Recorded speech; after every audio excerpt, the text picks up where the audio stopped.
வணக்கம் மக்களே, நான் பார்க்க போகிற வசனம் நான் 1 Corinthiயர் 13ஆம் அதிகாரத்தில் உள்ள வசனங்களை தான் பார்க்க போகிறோம். அன்பு நீடிய சாந்தமும் தயவும் உள்ளது, அன்புக்கு பொறாமை இல்லை, அன்பு தன்னை புகழாது, இருமாப்பாயிராது.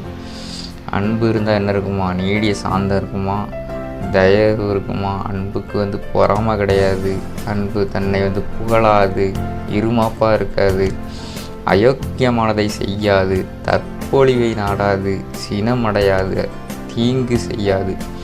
அன்பு இருந்தால் நம்மள்கிட்ட கோபம் வராது, தீங்கு நினைக்க மாட்டோம் மற்றவங்களுக்கு.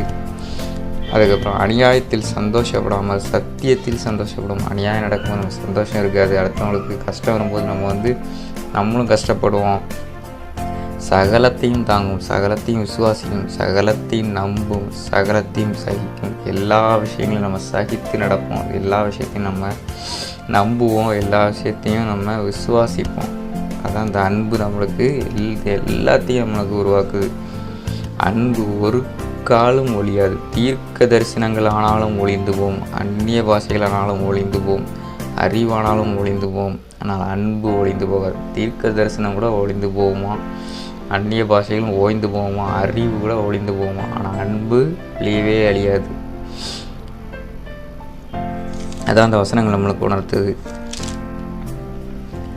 இப்பொழுது விசுவாசம், நம்பிக்கை, அன்பு இம்மூன்றும் நிலைத்திருக்கிறது, இவைகளில் அன்பே பெரியது. விசுவாசம், நம்பிக்கை, அன்பு இது மூன்று நம்மகிட்ட இருக்குது, ஆனால் எது பெரியதான்? அன்பே பெரியதான். ஸோ அன்பு இருந்துன்னா நம்மள்கிட்ட எந்த ஒரு தீமையான காரியங்களும் நம்மள்கிட்ட இருக்காது. கோபம் இருக்காது, வெறுப்பு இருக்காது, பொறாமை இருக்காது, பெருமை இருக்காது, எந்த ஒரு தீமையான காரியங்களும் நம்மள்கிட்ட இருக்காது. அன்பு நம்மள்கிட்ட இருக்கும்போது, அதனால் நம்ம அன்பாக இருக்கிறோமா, பிறர்கிட்ட அன்பாக இருக்கிறோமா, கடவுள் மேலே அன்பாக இருக்கிறோமா, நம்மளை நாமே சோதிச்சு பார்ப்போம்.